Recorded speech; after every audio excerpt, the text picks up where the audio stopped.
Señor secretario, cuenta. Gracias, señor presidente. Solamente informar de una urgencia del presidente de la República con el que hace presente suma urgencia respecto del proyecto en tabla. También hay una solicitud de audiencia del sindicato de establecimiento Bailac Magallanes para exponer ante la comisión materias propias de su rubro y finalmente he ingresado un proyecto de ley de los senadores señor Proens, señora Aravena y señores Castro, Galilea y Osandón, iniciando un proyecto de ley que obliga a las compañías de seguro a notificar la pérdida total de un vehículo. Se dio cuenta en la sala en sesión de 8 de mayo y la sala dispuso que fuera conocido por la Comisión de Economía.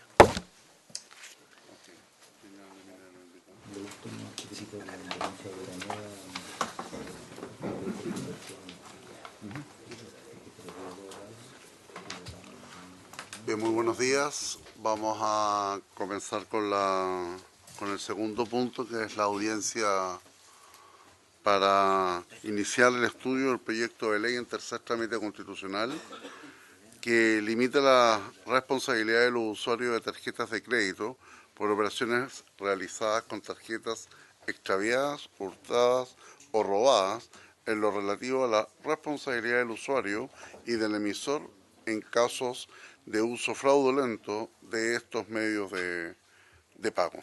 Quiero saludar a quienes hoy están presentes del Ministerio de Economía, la coordinadora de asesores, señora Michelle Lavé, la asesora, señora Jimena Contreras, y el asesor Diego Escar, del Banco Central, el consejero, señor Pablo García, la gerente de División de Política Financiera, señora Solange Bernstein, el fiscal, señor Juan Pablo Araya, el gerente de la División de Asuntos Institucionales, señor Michel Moore, la gerente de la División de Estadística, señora Gloria Peña, del encargado de Informática, señor Fernando Coulón, de la Asociación de Bancos e Instituciones Financieras, ABIF, el presidente, don José Manuel Mena, el gerente de estudio, Luis Opaso, el fiscal, señor Juan Esteban Laval, el abogado, señor Arturo Fernandoa, del retail financiero, el vicepresidente ejecutivo, señor Claudio Ortiz, el abogado, señor Rodrigo Gutiérrez, y de la Pontificia Universidad Católica de Chile, el profesor, señor Miguel Ángel Nacruz.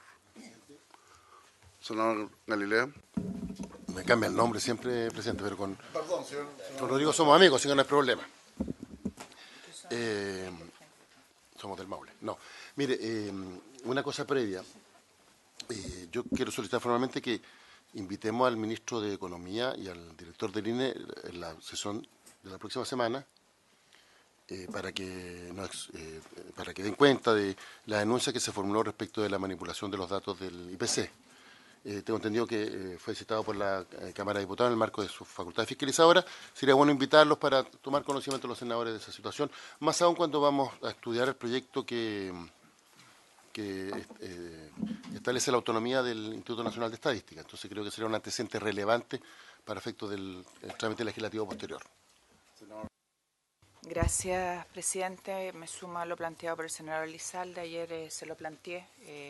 Usted, o el senador Arboe, creo que señaló que iba a concurrir a la Cámara de Diputados. La verdad es que estuvimos viendo lo que ocurrió en esa instancia y creo que no es satisfactorio solo quedarse con que el gobierno le va a poner urgencia al proyecto del INE.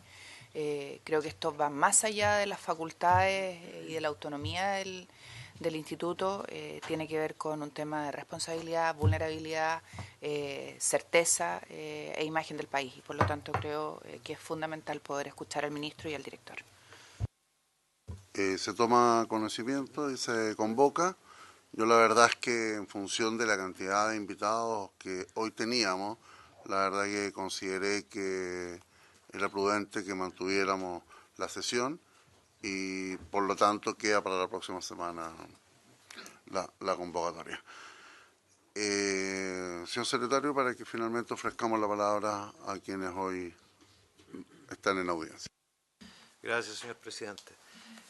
Presidente, pone en discusión en tercer trámite el proyecto que limita la responsabilidad de los usuarios de tarjetas de crédito por operaciones realizadas con tarjetas extraviadas, hurtadas o robadas, lo relativo a la responsabilidad del usuario y del emisor en los casos de uso fraudulento de estos medios de pago. El proyecto aprobado en general modifica la ley correspondiente, que es la 20.009, adoptando, entre otras medidas, la ampliación del régimen de limitación de responsabilidad que actualmente establece para el caso de uso fraudulento de tarjetas de crédito o débito, el uso fraudulento de nuevos medios de pago. Amplía el catálogo de conductas que constituyen el delito de uso fraudulento de tarjetas de crédito, de pago con provisión de fondo o débito y aumentar las penas. Establece un régimen de exención de responsabilidad para el usuario frente a fraudes realizados sin que él pueda estar en conocimiento de tal hecho, como en el caso de la clonación de las tarjetas. Fija plazos a los emisores para la devolución de los importes si corresponde a los casos de fraude. Establece la provisión de requerir el cumplimiento de condiciones para tales devoluciones, como la contratación de seguros u otras medidas burocráticas. Consagra como responsabilidad del emisor de un medio pago contar con medidas de seguridad suficientes para evitar la comisión de ilícitos y ser responsable de los perjuicios que se produzcan por deficiencias en la protección de los sistemas tecnológicos del medio de pago. Como señalé al comienzo, este proyecto está en tercer trámite, lo que significa que el Senado está conociendo de modificaciones que introdujo la Cámara de Diputados al proyecto aprobado por el Senado. Una de las más relevantes dentro del término formal es que alteró el orden de los títulos, particularmente el título segundo, en el cual el Senado regulaba la responsabilidad por el uso fraudulento de tarjetas de pago, que en el caso de la Cámara pasó a ser título tercero, y la Cámara de Diputados consagró en este título la cancelación de cargos o restitución de fondos, que el Senado lo tenía en el título siguiente. Desde esa perspectiva alteró el orden y por lo tanto esas disposiciones, al contrastarlas, hay que verlo con el artículo correspondiente porque no hay como una simetría formal entre ambos proyectos. Hay una relación en la carpeta de los señores senadores y senadoras donde se revelan y se destacan las principales diferencias de las modificaciones de los textos de ambas cámaras, pero particularmente de las modificaciones que introdujo la Cámara. Eso es todo, señor presidente. Ofrecemos la palabra al Banco Central. Muchas gracias, presidente, por su intermedio. Quiero proceder a hacer esta presentación. Quiero también recordar a los senadores que en algunas horas más el presidente del banco estará presentando frente a la Comisión de Hacienda del Senado el informe de estabilidad financiera. Es por esa razón que estoy yo como vicepresidente subrogante haciendo esta presentación hoy día sobre el tema de este proyecto de ley. Primero, respecto a algunos temas generales, creo que es importante destacar que como Banco Central consideramos que es importante ir abordando temas que hoy día en nuestro marco actual están en cierto vacío. Por ejemplo, el fraude no presencial, por ejemplo, operaciones con tarjetas de débito y prepago, y también las transferencias electrónicas de fondos. Lo que habitualmente se ha hecho en otras jurisdicciones, si uno mira la experiencia comparada, es que se intenta balancear la responsabilidad de distintas partes en este proceso. Por ejemplo, mediante cláusulas de zero liability y también mediante la existencia de umbrales y plazos para la exención de la responsabilidad. La búsqueda de este balance creo que es importante porque se trata de preservar dos objetivos. Uno, limitar lo que se denomina el riesgo moral o los comportamientos poco precavidos de los agentes, pero segundo también incentivar adecuadamente el uso de estos medios de pago en la sociedad porque se considera que son una forma eficiente de realizar los intercambios. En términos generales, nosotros vemos que el mercado de pagos minoristas en Chile ha ido evolucionando de manera bastante importante en el último tiempo. Por un lado, tenemos que el gasto total pagado con tarjetas, como porcentaje total del gasto de consumo de los hogares, ha ido subiendo de manera bastante significativa, acercándose cerca al 40% de todas las transacciones, o sea, cerca de la mitad de todas las transacciones que los hogares realizan hoy día lo hacen con tarjetas. Y esto ha ido también generando un cambio en la composición donde los medios electrónicos, las tarjetas de débito han ido subiendo de importancia y otros medios mucho más tradicionales como el cheque han ido cayendo. Estas tendencias ya las vemos desde hace un tiempo, pero en los últimos años se han ido profundizando de manera bastante más acelerada.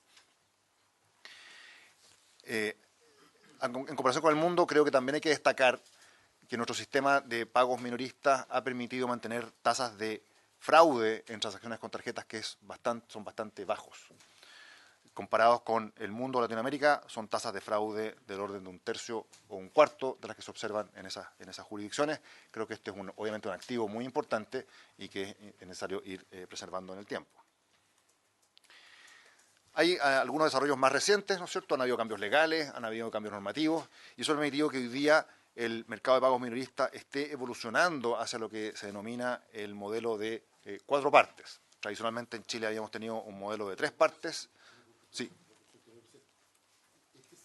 ¿La tasa está calculada sobre el total de transacciones en términos de dinero pasado? ¿Cómo se calcula la tasa? Es el monto del fraude sobre el monto de las ventas, es decir, está calculado como porcentaje en valor, no en número de transacciones. Sí, por eso un valor. Pero en relación de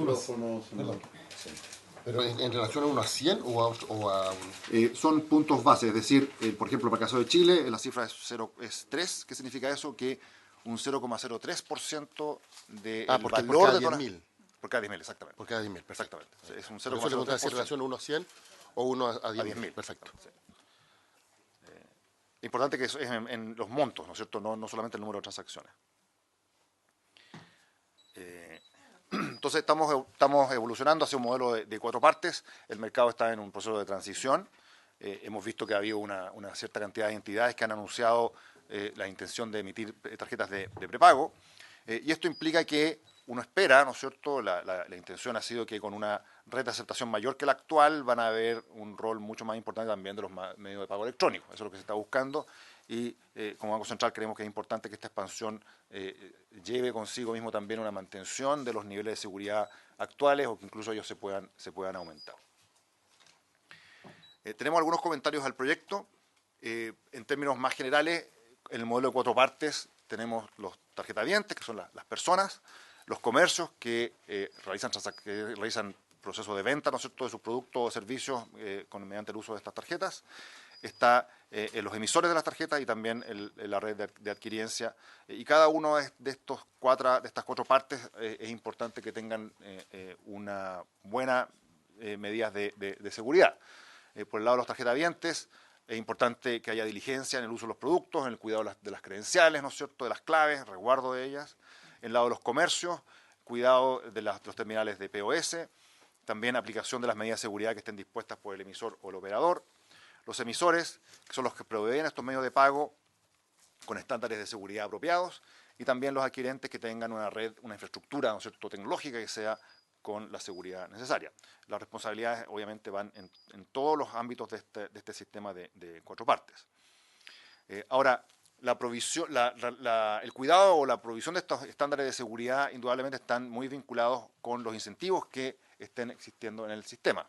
Por ejemplo, si la responsabilidad de alguna falla o algún fraude siempre cae en el tarjetaviente, en la persona que tiene la tarjeta, va a haber un incentivo para que los emisores no tengan muchos incentivos para elevar la seguridad en sus tarjetas. Los comercios no van a tener mucha preocupación de, por ejemplo, chequear la firma del tarjetaviente por atrás, porque siempre, frente a cualquier problema, va a ser el tarjetaviente que va a pagar el costo de esto. Por otro lado, una situación distinta, ¿no es cierto?, opuesta, sería si el tarjetaviente sabe que nunca va a ser responsable de las transacciones que no estén autorizadas. En ese caso, va a tener poco cuidado con su medio de pago, va a tener poco cuidado con cuidar sus credenciales, ¿no es cierto?, y sus claves, y también puede facilitarse el autofraude. Finalmente, si la responsabilidad de las transacciones fraudulentas siempre recae en el emisor, eso, ¿qué es lo que va a ocurrir? Que los adquirientes y los comercios van a tener pocos incentivos para cumplir con medidas de seguridad. Los emisores van a ser más restrictivos en la emisión de tarjetas, porque su responsabilidad recaería siempre en ellos en el caso de que ocurran transacciones fraudulentas. Hay también el riesgo de que los emisores tengan discrecionalidad y discriminación con los clientes y van a haber eventualmente mayores costos y tarifas. Esto muestra que es importante que el balance que se alcance con esto equilibre todas estas situaciones polares. Estos son ejemplos extremos, pero eso demuestra que en realidad en este modelo de 4 partes el balance es importante para poder equilibrar todas estas dimensiones. Nosotros como Banco Central ya hemos estado en 2 ocasiones dando nuestra opinión sobre el proyecto, sobre versiones anteriores, y lo que siempre hemos mencionado, como dije al principio, es que tenemos una opinión favorable a la idea de legislar en la dirección propuesta por esta iniciativa legal, debido a que hay obviamente algunos vacíos en el marco legal actual. Y en ambas ocasiones anteriores hemos planteado la necesidad de conciliar de manera adecuada lo que es la protección del consumidor con el tratamiento del riesgo moral frente a la existencia de transacciones que puedan ser no autorizadas. Y en esto hemos dado antecedentes respecto a otros países, hemos dado comentarios más específicos al proyecto, de forma de tratar de ayudar a buscar un equilibrio entre estos 2 objetivos. Algunos comentarios que nosotros hemos entregado en ocasiones anteriores. Por ejemplo, en versiones anteriores del proyecto de ley hemos planteado que es importante definir con mayor claridad el ámbito de aplicación del mismo. También hemos dicho que es importante que haya consistencia con las definiciones de otros marcos normativos, en particular normativas del Banco Central o proyecto de ley de prepago. También que es importante que haya un plazo razonable para la restitución de fondos, que se reconozca, como mencioné hace un minuto, el principio de que todos los actores involucrados en este sistema de pagos deben adoptar medidas de seguridad.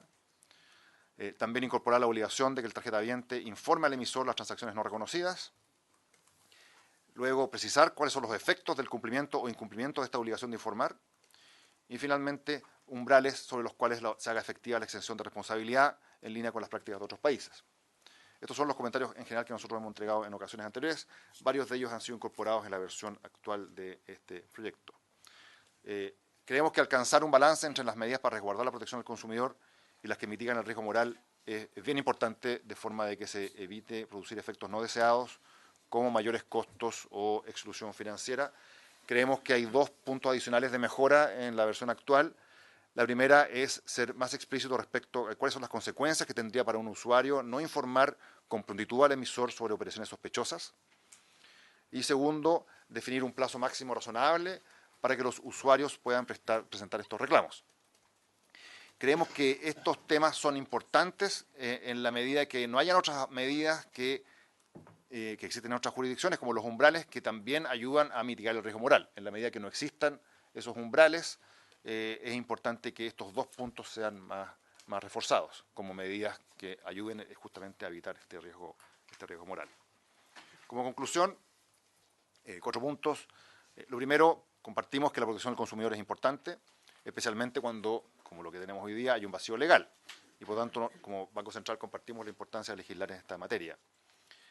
Creemos que en el proceso es importante también que se mantengan los atributos de nuestro sistema de pagos minoristas, con bajos niveles de fraude y tarifas que son relativamente bajas comparadas con las de otros países, así como una creciente importancia de estos medios de pago en el uso de las transacciones de las personas.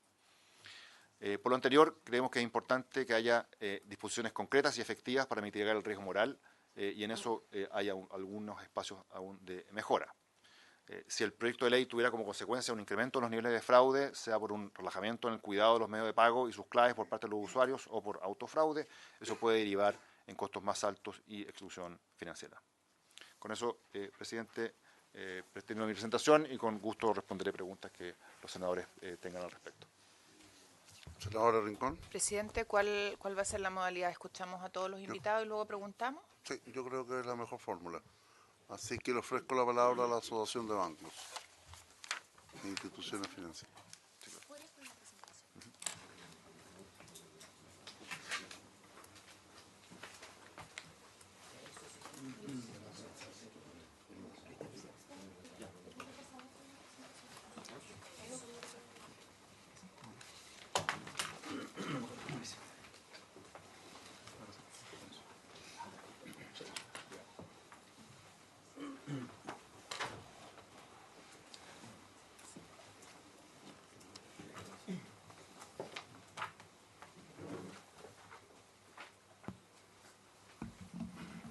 Buenos días, señor presidente. En primer término, agradecer por su intermedio la invitación a esta sesión de parte de la Asociación de Bancos.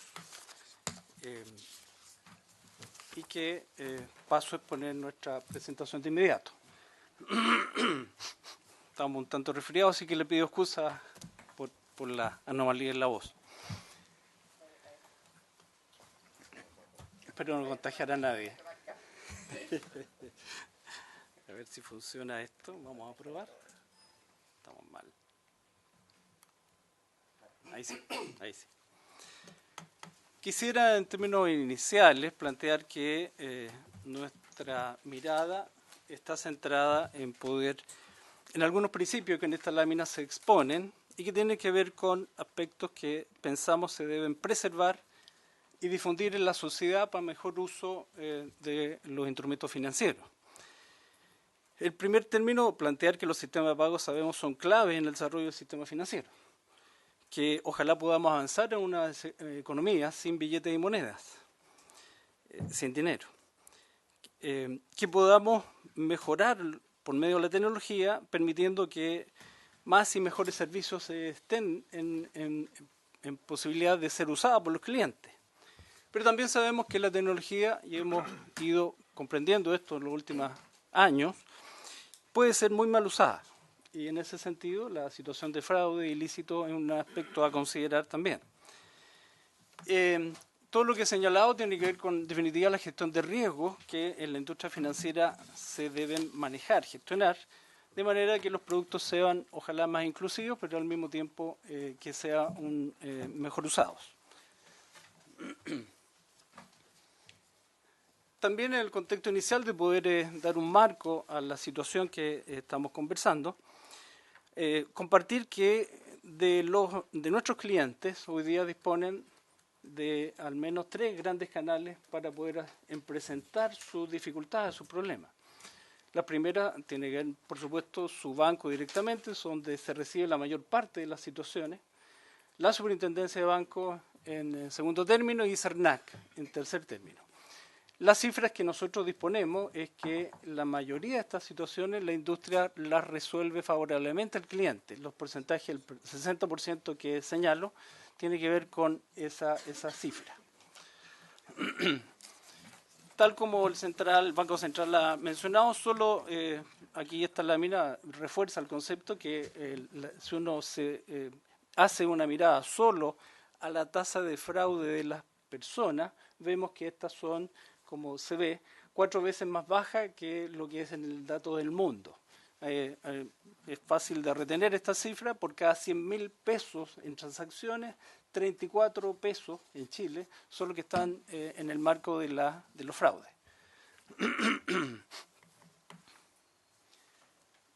No existen cifras comparables para nivel mundial en lo que se denomina las TEF, las transferencias electrónicas de fondos, pero sí decir que cuando uno hace esa mirada, fraude en transferencia electrónica de fondos, uno puede tomar como referencia datos públicos con Gran Bretaña y se encuentra que también los montos son sustantivamente más bajos en Chile. Aquí en este caso, por cada 100.000 pesos en transacciones, solo 2 pesos están en un espacio de fraude.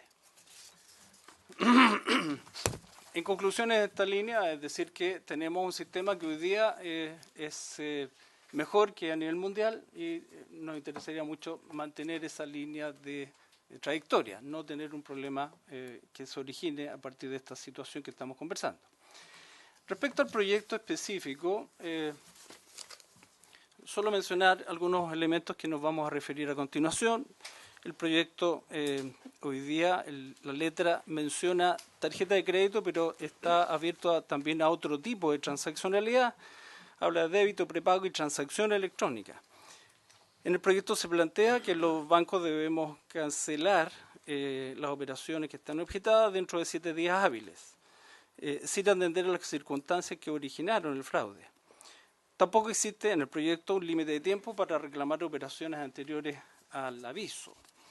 El proyecto también plantea que para dejar sin efecto una cancelación de cargo o restitución de fondos se exige una sentencia ejecutoriada en la cual debe fundarse que el cliente participó, y lo pongo en textual, en la comisión del delito que obtuvo un provecho ilícito y que actuó con dolo o negligencia inexcusable, facilitando su comisión.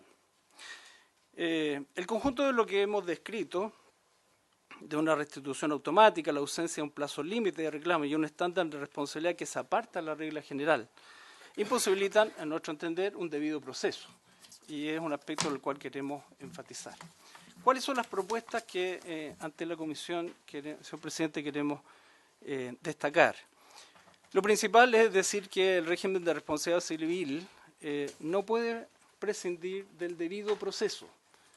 En ese sentido, el ajustar el estándar de responsabilidad desde la negligencia inexcusable a la regla general del derecho nuestro en materia de responsabilidad patrimonial, que es la culpa leve, es un aspecto que queremos enfatizar. En ese sentido, como ahí mencionamos, tanto el Código Civil como la Ley de Protección de Derechos del Consumidor, como la Ley de Cheque, los textos están más detallados, no voy a entrar a ello, pero señalan los espacios que estoy mencionando. Aquí hay 3 elementos que hoy día son parte de nuestro esquema legal. Complementariamente, lo que proponemos es establecer una instancia en el marco de nuestro ordenamiento jurídico para resolver denuncias de fraude. El énfasis que quiero hacer es que estamos conscientes de que nuestras entidades y los emisores en general de tarjetas, no solo los bancos, deben ser responsables y deben mejorar su espacio de seguridad. Pero también somos conscientes de que, tal como fue señalado en esta sala recién, el usuario, el cliente, debe también hacer un cuidado diligente de este medio de pago. Y el problema es cuando tenemos zonas grises, donde tenemos espacios en donde hay un punto de contingencia. Y ahí es donde creemos, según la experiencia internacional, mirar alternativas para crear una instancia que sea capaz de resolver esas situaciones de contingencia.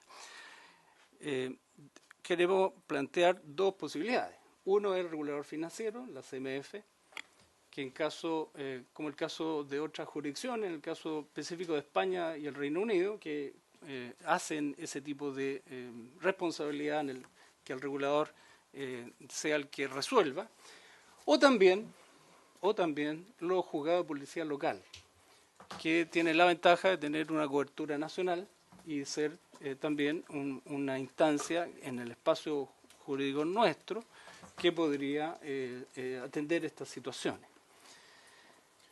Pensamos que si el emisor cuenta con antecedentes fundados sobre la existencia de un fraude por parte del usuario, pensamos en ese caso que el emisor debiera exceptuarse la obligación automática de cancelar un cargo, restituir los fondos, recurriendo a la instancia que he mencionado, de manera que éste califique la decisión. Voy a mencionar algunos otros aspectos que son complementarios a lo que he indicado. Uno, el plazo de denuncia. Tal como también hemos escuchado, hoy día el proyecto no establece un límite de tiempo. La ausencia de este plazo genera diversos problemas. De pronto, la imposibilidad de poder probar cuando una operación es muy antigua. Aquí hay elementos de prueba que pueden no existir, cuando ya han pasado, puede ser un caso extremo, años. Y segundo, genera alguna contingencia no cuantificable en los balances, lo cual puede ser un problema complejo para la entidad emisora. En circunstancias de lo anterior, lo que estamos sugiriendo es que se evalúe un plazo de unos 30 días contados desde la fecha en que la institución bancaria informe al cliente sobre la realización de la operación cuestionada, de manera de que sea un plazo posible de efectuar una investigación cuando tengamos alguna duda sobre ella. Otro aspecto importante que queremos mencionar es que el proyecto se refiere a productos y servicios prestados o emitidos por entidades sujetas o no a fiscalización, sin delimitar si la ley aplica a todos los segmentos de clientes o alguno en particular. El proyecto hace referencia al resguardo de seguridad de la prestación de servicios en los términos del artículo 23 de la Ley de Protección de Derechos de los Consumidores.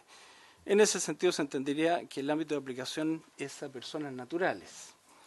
No es claro el proyecto en ese sentido, en el ámbito. Estamos interpretando lo que es a personas naturales. La tipología de la problemática, así como su capacidad de reclamo y defensa de las personas naturales, permite sostener que su aplicación deberá extenderse a estos clientes, ya que son quienes cuentan con una menor capacidad de litigación y requieren contar con una solución rápida y expedita. En consecuencia, en este punto, lo que sugerimos es precisar el ámbito específicamente, ojalá solo a personas naturales. También nos parece que es el minuto de poder analizar los tipos penales que sancionen conductas fraudulentas. Lo que proponemos es sancionar con las penas de delito de estafa, artículo 467 del Código Penal, a aquellos que maliciosamente reclamasen como fraudulenta una transacción y obtuviese para sí o por un tercero el reembolso del monto de dicha transacción, autofraude. Y también maliciosamente facilitar a su cuenta bancaria un tercero para recibir una transferencia electrónica de fondos fraudulenta y cobrar en cualquier forma de dichos fondos. Estamos hablando, por lo tanto, de lo que se denomina la receptación. Destacar, enfatizar que no existe hoy día esa tipología y me parece que es el minuto de también analizarla. Otro elemento adicional es que se refiere a los seguros de fraude, en el entendido de que cuando tenemos espacio de responsabilidad por parte del cliente, del usuario de estos medios de pago, genera un problema cuando esa persona no tiene un resguardo frente a un tercero. Y por lo tanto pensamos que en este caso hay un potencial valor para los clientes el mantener esos seguros. El proyecto hoy día prohíbe la oferta de estos instrumentos. Lo que sugerimos es eliminar esa restricción, permitiendo que los clientes puedan protegerse en caso de fraudes que son de su responsabilidad. Por último, otros perfeccionamientos, pero que tienen que ver con la práctica, lo que hemos visto que pueden ser muy importantes para poder tener medios de pago masivos e inclusivos. Hoy día, cuando tenemos retención de transacciones de fondos asociadas a fraude, las instituciones bancarias deben estar facultadas para devolver los montos retenidos a los afectados por el fraude. Parece obvio lo que estoy diciendo, sin embargo, existen algunos casos en los cuales, habiendo claridad respecto de un fraude, el tribunal no nos ha permitido restituir los fondos al legítimo dueño de ellos, generando una situación que los fondos se fueron al que cometió el fraude, una situación extraña. Segundo, para poder facilitar la investigación, el proyecto debiera contemplar la obligación de todos los intervinientes en el sistema de pago, por ejemplo comercio, de entregar la información respecto a dichas operaciones. También existen casos en donde algún establecimiento no ha entregado los datos asociados a quién fue el que tuvo en el ilícito, porque hoy día no existe esa obligación. Por lo tanto, lo que estamos diciendo es que para poder hacer un mejor análisis y propender a la confianza de los medios de pago, también miremos este punto. Y solo enfatizar, esto ya ha sido mencionado, pero efectivamente cómo debiera el proyecto establecer debida diligencia del usuario en el uso de credenciales o claves entregadas por el emisor en el medio de pago, y en ese sentido adoptar las medidas de seguridad básicas que defina la CMF. En síntesis, en esta breve presentación, en una mirada para que los medios de pago podamos tener un desarrollo armónico de ellos y que pueda mantenerse los objetivos de inclusión. Pensamos que requiere perfeccionarse el proyecto actual, primero en definir claramente el estándar de responsabilidad hacia la culpa leve. Segundo, evaluar una instancia procedimental como son la CMF o un juzgado de policía local. Tercero, mirar un plazo de reclamo racional para estas situaciones. evaluar los tipos penales de autofraude y receptación y no prohibir ofertas de seguro en aquellos espacios donde el cliente efectivamente esté desprotegido. Por su intermedio también, señor presidente, quisiera solicitar pasar la palabra a don Arturo Fernando A., porque en nuestra opinión también hay algunos aspectos del punto de vista constitucional que deberían ser escuchadas. Si me permite, don Arturo. Tiene la palabra. Muchas gracias, señor presidente. Primero, doy cuenta que fui invitado a emitir una opinión en calidad de constitucionalista y profesor de Derecho Constitucional, y me llamó de este proyecto la atención un solo aspecto, que es el que detona los reparos de constitucionalidad. Y el aspecto, señor presidente, consiste en que este es un proyecto que recurre a lo que se llama en derecho a la responsabilidad objetiva, es decir, la responsabilidad que se atribuye desde la ley rígidamente a alguien, independientemente de si actuó con diligencia o con falta de diligencia o negligencia. Esa situación que existe en el derecho está reservada a situaciones muy excepcionales, calificadas por lo que se llama en doctrina el riesgo-beneficio o el riesgo creado, que son las que autorizarían al legislador a cometer, digamos, esta gruesa atribución de responsabilidad. La teoría dice que el riesgo-beneficio es aquel que obtiene un beneficio muy especial de una actividad riesgosa, entonces puede ser atribuido a cierta responsabilidad independientemente de su diligencia o negligencia. Y el riesgo creado es aquel que crea un riesgo. La primera actividad es aquella actividad que objetivamente tiene un riesgo, por ejemplo la aviación, que tiene un sistema de responsabilidad objetiva. El segundo tipo de actividad es aquella que la persona crea un riesgo, por ejemplo un deporte riesgoso, que cede en su beneficio, y la ley podría atribuirle con cierta legitimidad constitucional una responsabilidad independientemente de su diligencia o negligencia. ¿Por qué hago esta introducción, señor presidente? Porque este proyecto trae, a mi juicio, una anomalía que consiste en atribuir responsabilidad al emisor independientemente de su diligencia o negligencia. Sabemos que hay una diferencia entre posterior al aviso y anterior al aviso, y sabemos que anterior al aviso, es decir, sin que el emisor pueda haber tomado otras medidas especiales, se le atribuye al artículo 5 una responsabilidad de cancelar el importe de la operación desconocida por el usuario dentro del plazo de 7 días. Y se le da la posibilidad de revertir aquello con una sentencia ejecutoriada que, como decía el señor gerente José Manuel, una declaración de responsabilidad del usuario de delito o negligencia inexcusable o dolo. Esta responsabilidad, señor presidente, efectivamente trae un problema, a menos que se sofistique un poco tal como viene. Y voy a sugerir de qué forma. ¿Y qué problema trae y por qué? Naturalmente trae un problema de debido proceso, porque lo que pide la Constitución es que en circunstancias donde hay una legítima controversia entre partes, voy a explicar por qué, dé la posibilidad de que esto sea ventilado en una sede jurisdiccional.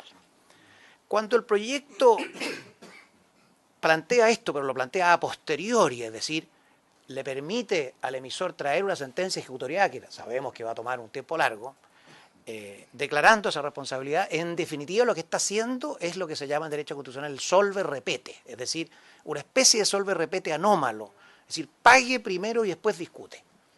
Esto ha sido declarado inconstitucional 2 veces por el Tribunal Constitucional, 2006 y 2009, porque lo que se sostiene, y con justicia acá, es que esto afecta el justo y racional procedimiento del artículo 19, número 3, inciso 6. ¿Por qué? Porque le estamos poniendo un precio muy alto al que quiere ir a reclamar algo, y le estamos diciendo, pague primero lo que corresponda, lo que se presume que corresponda, y después vemos quién tiene la responsabilidad.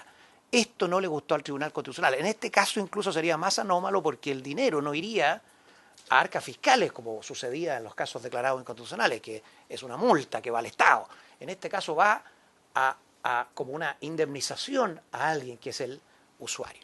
Naturalmente todos estamos pensando en el fraude, ¿ya?, que lo comete un tercero, no el usuario, y en ese caso podría existir una regla general de atribución de responsabilidad objetiva, a mi juicio, sin problema desde la Constitución. O sea, lo que pretende este proyecto, yo me imagino, no es proteger a un usuario fraudulento, sino al usuario de un fraude de un tercero. A mi juicio, esto subsiste bien en el proyecto desde el punto de vista constitucional. Pero si el fraude o hay elementos fundados para temer o sostener que el fraude proviene del emisor, tenemos un problema con la responsabilidad objetiva de debido proceso, de solve repete y evidentemente también de discriminación arbitraria y de derecho de propiedad. ¿Esto por qué? Porque el proyecto, al no distinguir cuáles son las circunstancias del fraude y de la operación que se desconoce, podría el emisor, es decir, el banco, tener antecedentes fundados de que hay alguna participación en el usuario. El proyecto no recoge eso y lo hace pagar de todas formas e ir a buscar una sentencia ejecutoriada a través del tiempo. Esto también, en nuestra investigación, difiere de cómo lo tratan algunos países bastante desarrollados en materia financiera, como el Reino Unido.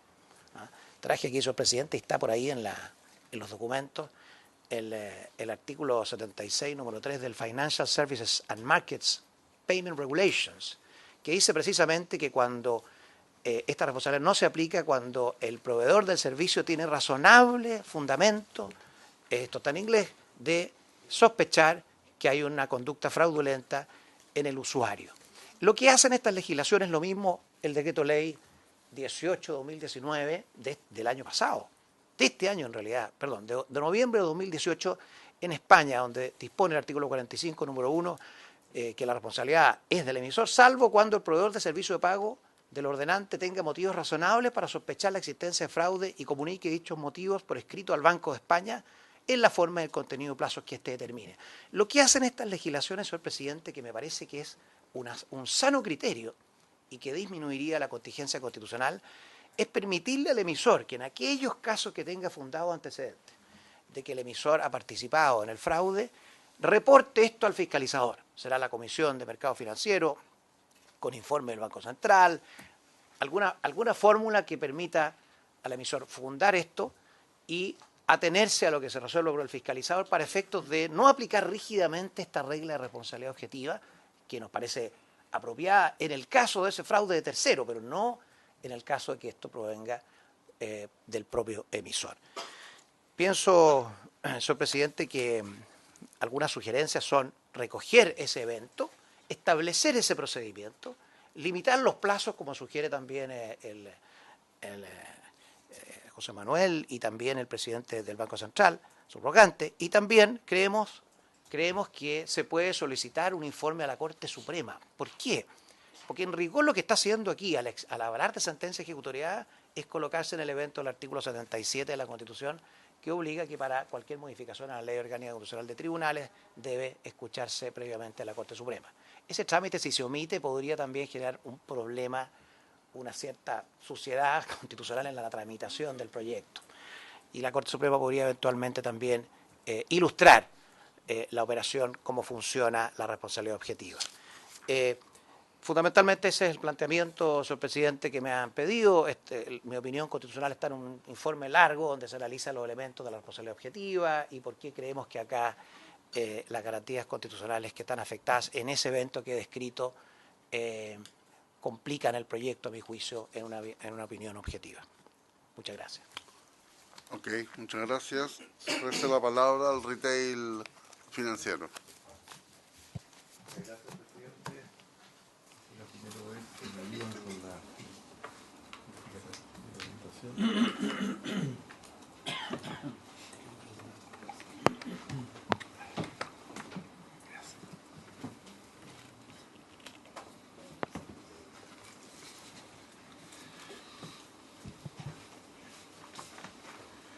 Presidente, por su intermedio, agradecer a los miembros de la Comisión de Economía del Senado la invitación para dar a conocer la opinión de nuestra industria respecto a esta iniciativa legal que para nuestro sector es de la mayor importancia, al igual que creo para el mercado financiero como un todo.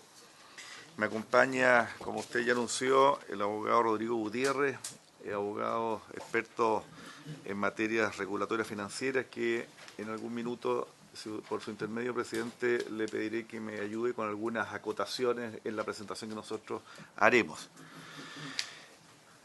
nosotros queremos proponer 6 medidas, 6 propuestas a esta comisión, y antes de entrar a listar, digamos, y hablar sobre estas 6 propuestas, me gustaría primero hacer algunos comentarios generales.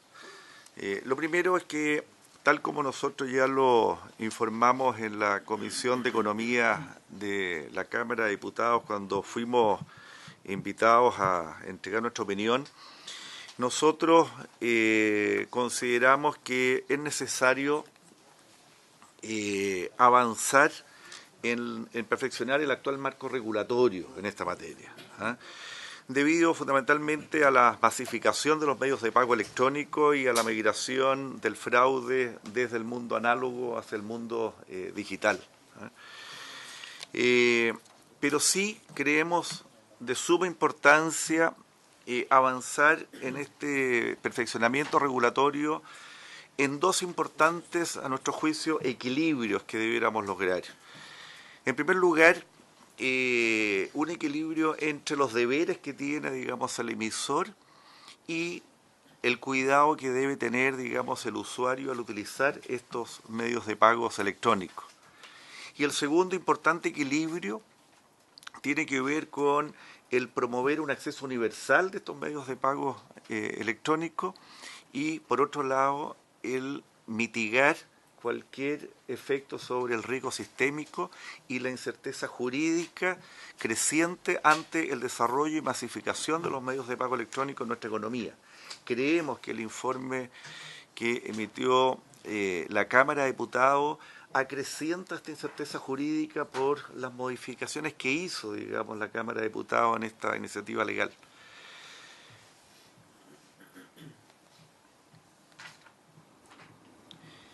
También yo quisiera destacar que nosotros, simplemente para efecto analítico, presidente, visualizamos este proyecto en 2 grandes capítulos.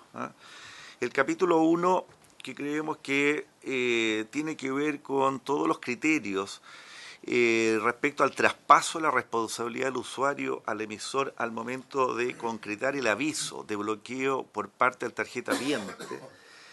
Respecto a ese capítulo y ese tipo de situación, el proyecto trata bastante bien toda la problemática asociada a esa situación. No quiero, por razones de tiempo, entrar a hablar de todos los aspectos que nos merecen como un avance positivo al proyecto, y simplemente por razones de tiempo me quiero focalizar en el punto que genera la mayor controversia y que a nuestro entender es el tema, digamos, a resolver. Y tiene que ver con el desconocimiento por parte de los usuarios de transacciones realizadas sin su consentimiento previo al aviso de bloqueo al emisor. Es en ese foco donde nosotros vamos a concitar su atención. En esta lámina queremos nosotros mostrar algunas orientaciones generales de perfeccionamiento. No quiero en esta fase entrar a explicar cada una de ellas para no repetirme, porque posteriormente voy a entrar en las propuestas, pero estas son las orientaciones generales que nosotros vemos que es necesario avanzar. Antes de entrar en las propuestas específicas, yo quisiera compartir solo 3 estadísticas, 3 cuadros estadísticos, digamos, con la Comisión. Lo primero, este es un cuadro obtenido desde Mastercard que refleja cómo ha sido el comportamiento del fraude tanto a nivel internacional como a nivel, digamos, doméstico de los tarjetavientes, digamos, chilenos. ¿Y qué es lo que uno ve en ese gráfico? Que prácticamente cerca del 65 al 70% del fraude proviene de transacciones internacionales y cerca, digamos, del 30 al 35% de transacciones, digamos, en el ámbito doméstico. Este cuadro lo que muestra es la composición del fraude a nivel internacional, y aquí lo que vemos es que prácticamente el 57% tiene que ver con transacciones no presenciales, el 30% con transacciones presenciales pero a través de medios de pago que usan la banda magnética, y solo un 3% cuando se usa la tarjeta con chip. Esto es muy relevante, porque en el caso chileno ha habido un avance muy importante de parte de todos los emisores en hacer cuantiosas inversiones para dotar el uso de la tarjeta, digamos, con chip, y eso significa que se están tomando medidas importantes, haciendo importantes inversiones para mitigar, digamos, los riesgos. Y por último, compartí con ustedes esta gráfica, que es información obtenida desde nuestras empresas asociadas, que demuestra algo muy simple, que del total de desconocimientos que reciben nuestras empresas, el 48% de esos desconocimientos prontamente, tras recibir la información de parte del emisor, termina el tarjetaviente haciendo un reconocimiento temprano de que fue él el que hizo la transacción. Esto fundamentalmente por algo muy simple.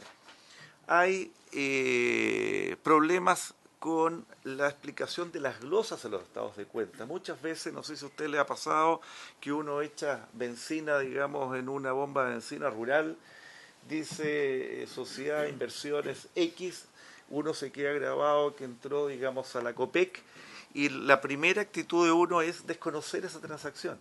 Bueno, ahí hay un trabajo importante de intercambio de información entre el tarjetaviente y el emisor, y el 48% se resuelve, digamos, tempranamente.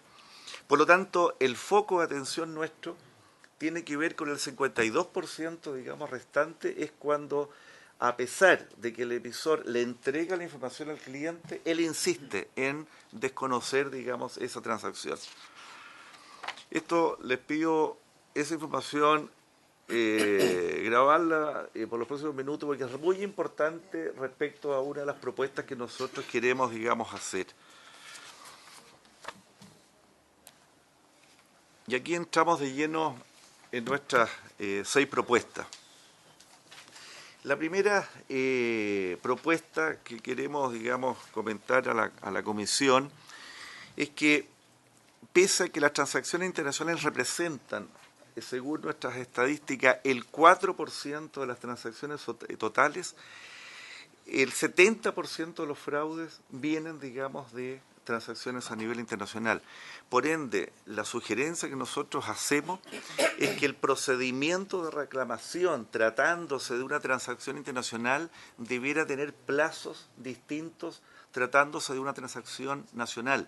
En una transacción internacional hay un sinnúmero de otros actores en la cadena hacia atrás a los cuales hay que hacer, digamos, consulta, investigación para poder, digamos, finalmente aportar los antecedentes al tarjetaviente. En segundo lugar, creemos también que es importante al momento de definirse los procedimientos de reclamación, distinguir la problemática de lo que es un desconocimiento de una transacción relativo al uso de una tarjeta de crédito, de una tarjeta de débito o una transferencia electrónica.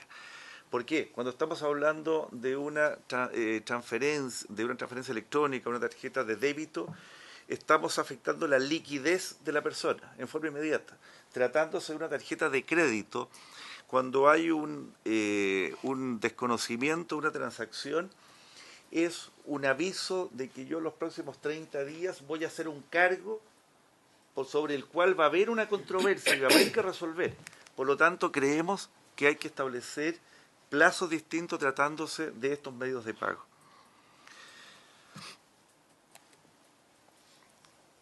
El segundo tema que sometemos a consideración de la Comisión, que es la limitación del plazo del desconocimiento. Este tema ya lo planteó muy bien el presidente de la Asociación de Bancos. Nosotros compartimos, digamos, la preocupación y creemos que dejar esto tal como quedó en el informe de la Cámara de Diputados abierto, creemos que genera una incertidumbre muy grande y aún más. Poniéndolo en el caso de que un cliente supuestamente reclame, digamos, una transacción de 4 años atrás, el emisor, incluso en ese periodo, no solo están los problemas que planteó el presidente de la Asociación de Bancos, sino que además está la pérdida de la posibilidad de recuperar de los reintegros que pueden hacer los organismos internacionales, tratándose de una transacción internacional, aunque el emisor no tenga, digamos, la responsabilidad, no sea el que tuvo la culpa de esa transacción. Cuando estamos hablando de plazos tan amplios como que podría llegarse a eso, se perdería la posibilidad de esos reintegros. Entonces, lo que nosotros planteamos es que el plazo que debiera, digamos, permitirse para reclamar una transacción que no se reconoce es un plazo de 60 días. ¿Por qué? Por el hecho de que obviamente debiera ser, digamos, los 30 días como plantea la Asociación de Bancos, pero también nos ponemos en la situación que pueden haber problemas, que el estado de cuentas no llegó a tiempo. Entonces, desde esa perspectiva, creemos que un número razonable de plazo puede ser, digamos, en torno a los 60 días para poder reclamar una transacción. En tercer lugar, creemos de suma importancia el que se incorpore en uno de los artículos del proyecto de ley el listado de deberes de los usuarios. Creemos que hay cosas básicas mínimas que el usuario que usa nuestros medios de pago electrónico deberá tener conciencia, y creemos que esto debe quedar expresado, digamos, en algunos de los artículos de este proyecto de ley, cosas tan elementales como cambiar o actualizar la clave de identificación, no divulgar la clave de identificación, destruir los medios de pago vencidos o devolverlos, digamos, al emisor. En cuarto lugar, me gustaría cederle la palabra, por su intermedio, presidente, al abogado Rodrigo Gutiérrez para que explique, digamos, esta propuesta nuestra. Gracias, señor presidente. Básicamente, lo que estamos planteando es lo que ya han expresado anteriormente, que efectivamente el proyecto beneficia al buen cliente, al buen usuario en un 99% de los casos, y le da la posibilidad de reclamar transacciones desconocidas. Pero puede haber un porcentaje menor, no solamente de usuarios, sino que de defraudadores que efectivamente pueden hacer un mal uso del sistema. Y en ese caso, lo que estamos solicitando, como solicitado anteriormente, es que se tipifique en mejor forma la situación del autofraude, que se sancione el autofraude en la manera que corresponda. Existiendo el sistema, la posibilidad que las personas puedan desconocer transacciones de forma permanente y en forma, digamos, habitual, también habría que mirar la situación de la reiteración o reincidencia en el desconocimiento de transacciones. Es decir, que una conducta que partió siendo una conducta positiva pueda transformarse en el tiempo en una conducta negativa. Me pongo en el caso de una persona que todos los meses desconozca 5 transacciones. Está cumpliendo su contrato, está dentro de la norma, no ha hecho una conducta ni inexcusable de ninguna otra manera, pero desconoce transacciones permanentemente. ¿Qué posibilidades existen de que el contrato de la institución financiera pueda verse terminado por esa situación? Es una situación que hoy día de borde que no está planteada en el proyecto. Y reiterar también la situación del estándar, ya lo dijeron anteriormente. Nuestro Código Civil, el artículo 44, establece las clases de culpa. Y en realidad, efectivamente, la culpa grave es la que equivale al dolo y la culpa leve es la habitual. La negligencia inexcusable, la palabra inexcusable en realidad es un estándar muy difícil de probar. Por lo tanto, aun cuando se hiciera un procedimiento, el tratar de llegar a un estado de inexcusabilidad en la operación creo que va a ser, ¿cierto?, una situación que no va a llegar a ninguna parte. Y por lo tanto, efectivamente, necesitamos volver al estándar normal de responsabilidad del Código Civil. La quinta propuesta, presidente, nuestra tiene que ver, y en eso coincidimos con lo que planteó también el presidente de la Asociación de Banco, con algunos matices, digamos, distintos que sometemos a consideración, que es la creación de una instancia de mediación administrativa previa. El 48% de las reclamaciones son reconocidas finalmente, como lo expuse en esa lámina, digamos, anterior, reconocida por los clientes después que el emisor exhibe información relevante. Entonces, ¿cuál es la propuesta? Generar una segunda instancia, después que el cliente recurre al emisor y éste rechaza, digamos, la solicitud del tarjetaviente, generar una segunda instancia de mediación técnica de un organismo del Estado, puede ser la Comisión del Mercado Financiero, que investigue y resuelva en carácter no vinculante esta controversia. De esta forma, lo que estamos logrando es sobrecargar a los tribunales con causas de baja cuantía. Por seguridad del usuario también, permitir al emisor bloquear el medio de pago denunciado inmediatamente y los otros productos asociados. Si ese tarjeta viente está siendo vulnerado, podemos perfectamente pensar de que pueden también estar expuestos los otros medios de pago que mantiene, digamos, el usuario con ese emisor. Esta instancia de mediación previa tiene que considerar lo siguiente. Primero, diferenciar el plazo de reposición del dinero sustraído con el periodo de investigación. Si en definitiva se resuelve en un plazo X el tema de la liquidez, la reposición del dinero, otra cosa distinta es el plazo de investigación que es necesario, digamos, realizar. En esa línea creemos que es importante reponer el concepto del abono provisorio mientras dure la investigación. Este abono se mantendrá incluso durante el proceso de la mediación. Si yo resuelvo la liquidez del cliente cuando se vio expuesto a esta sustracción del dinero, da lo mismo si la investigación dura 30 o 60 días. En definitiva, se resolvió el problema urgente, digamos, al cliente. Tercero, en caso que la resolución de la mediación efectuada por un tercero de confianza no le sea favorable, digamos, al usuario, éste mantendría la facultad de transformar el abono provisorio, digamos, en definitiva. Con esto lo que estamos tratando de demostrar que no es cambiar lo que hoy día, digamos, está necesariamente, digamos, aprobado, sino que simplemente es dar mayores oportunidades a que se haga una correcta investigación y que finalmente se resuelva, digamos, de la mejor manera. El emisor, después de materializar el abono definitivo, en caso de que la mediación no le sea favorable o sea rechazada por el usuario, podrá recurrir a la justicia para revertir la decisión del usuario. Un detalle importante, si es la Comisión del Mercado Financiero quien termina desarrollando esta actividad, va a tener valiosísima información estadística respecto al proceso, digamos, de fraude, digamos, del mercado financiero, e incluso las empresas van a poder solicitar esta información a la autoridad porque hay personas que a lo mejor pueden estar haciendo lo mismo con todos los actores del sistema. Entonces, creemos que para la Comisión del Mercado Financiero debiera ser esta una muy buena noticia de ser parte, digamos, de este proceso. Finalmente, y para no,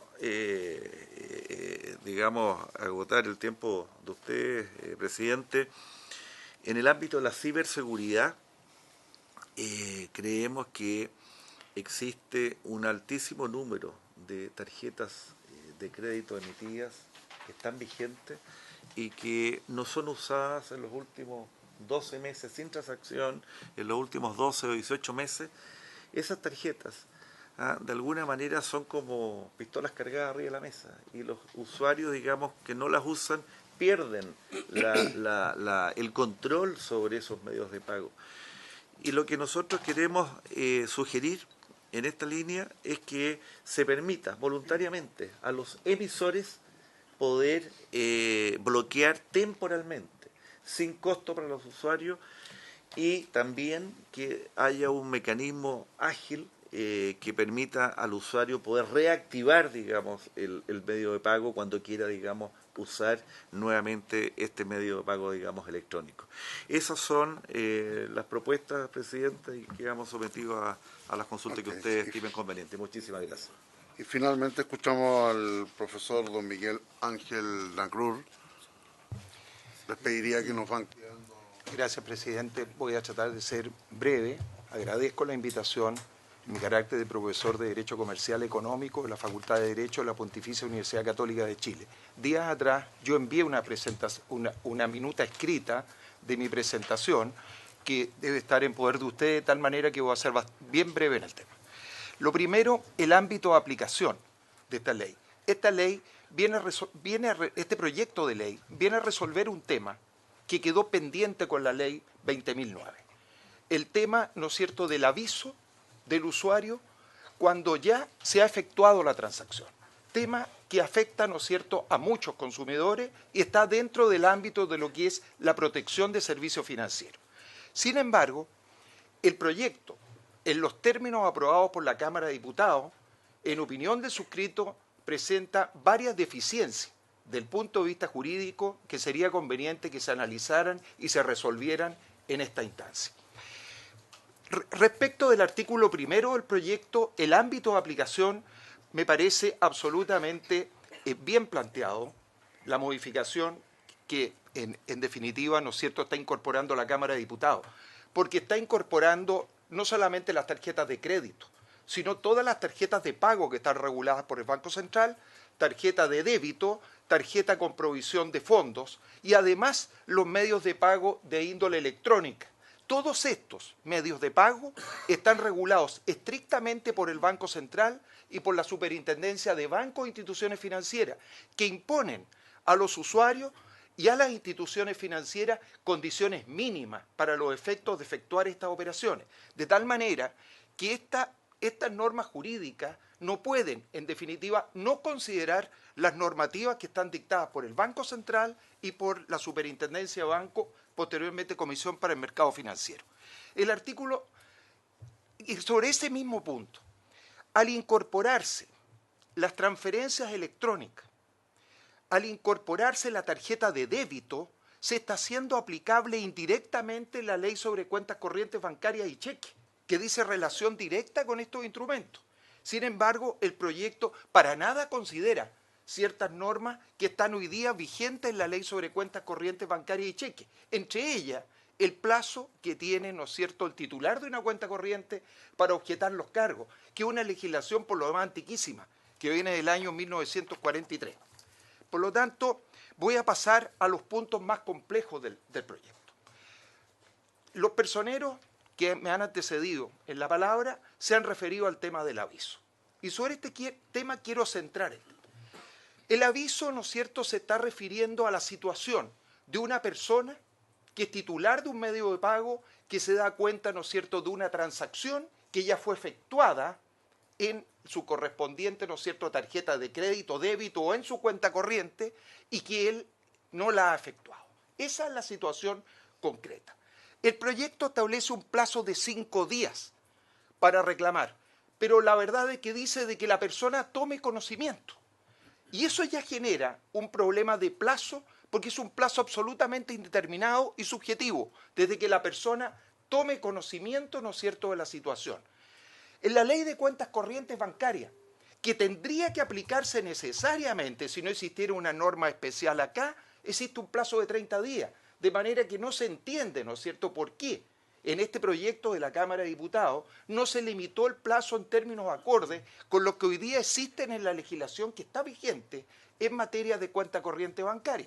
Y si el proyecto amplía el tema de las transacciones electrónicas o la tarjeta de débito, que en definitiva se opera contra una cuenta corriente bancaria, no podría haber excluido ese aspecto que es esencial, salvo que diera una norma especial que tampoco la da en este caso. El tema más complejo, en mi opinión, señor presidente, se refiere a las responsabilidades que se establecen en esta ley en los artículos 5º y 6º. El colega Fernando se refirió anteriormente a la responsabilidad que se consagra en el artículo 5º, pero sin embargo hay 2 normas sobre responsabilidades en un mismo proyecto de ley. Por lo tanto, ya aparece, ¿no es cierto?, del punto de vista jurídico como un tema muy complejo. ¿Por qué? ¿Cuál de las normas se van a aplicar? ¿Cuál norma van a preferir los tribunales? ¿La del artículo 5º, que es un caso de responsabilidad netamente objetiva, o la del artículo 6º, que es la responsabilidad infraccional establecida en la Ley sobre Protección de los Derechos de los Consumidores? Ahí ya hay un problema en este artículo.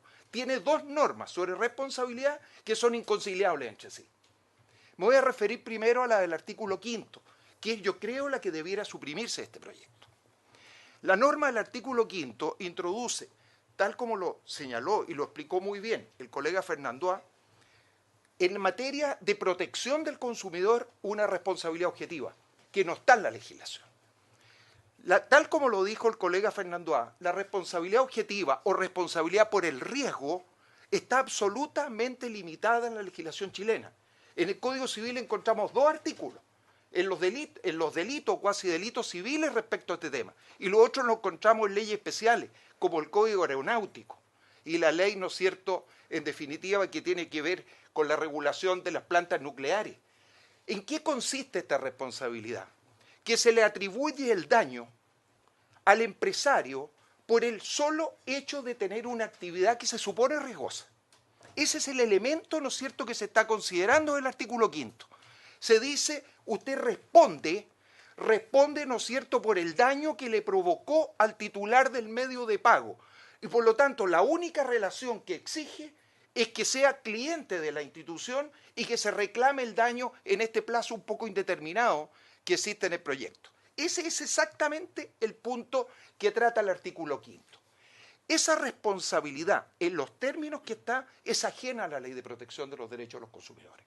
La Ley de Protección de los Derechos de los Consumidores descansa sobre la responsabilidad general establecida en la legislación civil, y así lo ha entendido inclusive el propio CERNAC, que en los procesos de mediación que realizó recientemente con bancos con motivo de cláusulas abusivas contenidas en los contratos de prestación de servicios financieros, en definitiva limitó las cláusulas al nivel básico que existe en la legislación chilena, que es el de la culpa leve. Aquí la verdad que se está estableciendo una culpa a todo evento, y la única excepción que tendría el banco patrimonial, porque se está afectando su patrimonio, es en definitiva probar en sede penal, en el primer caso, que su cliente era autor o cómplice o partícipe en un delito, o si no en sede civil, que en definitiva se benefició con el ilícito o participó, ¿no es cierto?, en ese ilícito civil, lo que significa judicializar procesos y dañar el patrimonio de un ente que está funcionando a propósito, ¿no es cierto?, de conductas plenamente objetivas. Por lo tanto, ese artículo 5, en los términos que está redactado, presidente, aparte de ser contradictorio con la norma que viene a continuación, con la del artículo 6, es un tema que excede las normas de protección del derecho consumidor, no solamente acá en este país, sino en general en toda la legislación comparada. Luego vamos al artículo 6, presidente. El artículo 6 sí establece lo que se denomina la responsabilidad infraccional. La responsabilidad que es básica, ¿no es cierto?, de la Ley de Protección de los Derechos del Consumidor por haber infringido el proveedor de un servicio financiero una norma o una conducta que se le exige, ¿no es cierto?, conforme a las normas generales. Y me parece que el proyecto en ese sentido, no obstante que al final no llega a esas conclusiones, está bien orientado. ¿En qué sentido? En el artículo 6. En el artículo 6 se establecen a título de presunciones ciertas conductas que involucran que el prestador del servicio financiero habría actuado con el grado de culpa que se exige para que se haga responsable de la indemnización. Tanto en el artículo 6 como en el 5, que se habla de otra situación también similar, me parece que está bien encaminado. ¿Por qué? Porque le establece la carga de la prueba al proveedor del servicio financiero. Al establecerlo como una presunción legal, la ley supone que el daño se generó como consecuencia de esa situación antijurídica que permitió el proveedor del servicio financiero. Por lo tanto, creo que el proyecto está bien orientado en lo que se refiere a mantener el artículo 6, pero con ciertas complementaciones que debieran hacérsele. ¿Por qué? Porque en el artículo 5 está por el otro lado, ¿no es cierto?, la obligación de restituir. Si es que se determina por el honorable Senado mantener la obligación de restituir los fondos, creo que esa obligación debiera incorporarse en el artículo 6. Luego, ¿no es cierto?, de tratar los casos de presunciones legales en que se estima que la institución financiera o el proveedor de servicio financiero responde legalmente. Y en cuanto al tema que se planteó respecto de que exista alguna instancia en el caso, ¿no es cierto?, en que la institución financiera o el proveedor del servicio financiero considere que se vulneraron su sistema como consecuencia de un fraude en que habría intervenido la persona de su cliente, parece razonable, presidente, dar una instancia, dado el bajo monto, ¿no es cierto?, de lo que estamos hablando, de los fraudes que se están produciendo y no generar más autofraude, darle a la institución financiera la posibilidad de retener esos fondos. Retener esos fondos por un periodo. Y creo que en sede administrativa debiera resolverse el tema. Se ha planteado, ¿no es cierto?, la Comisión para el Mercado Financiero.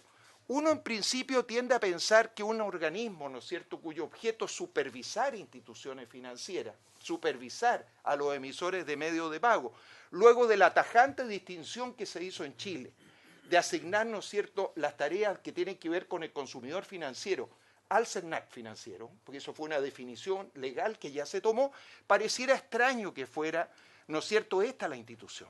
Sin embargo, me atrevo a decir que podría serlo, presidente. ¿Por qué?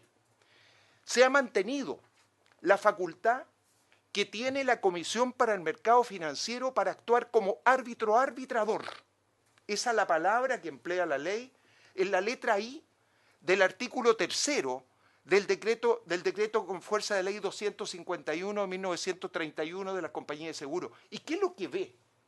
Aparte de las disputas entre compañías, ve precisamente temas en que se está afectando a un usuario, a un asegurado, cuando los montos no exceden de 200 unidades de fomento o de 500 unidades de fomento cuando se trata, ¿no es cierto?, de pólizas que provienen de seguros obligatorios.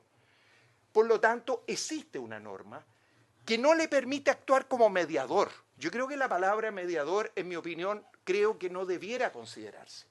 Creo que debiera actuar como juez. Y ese juez es un árbitro arbitrador. Así mantenemos el tema del debido proceso, a que se refería anteriormente el colega Fernando A. Creo que ahí queda estructurado, además, el tema del debido proceso, presidente. ¿Por qué?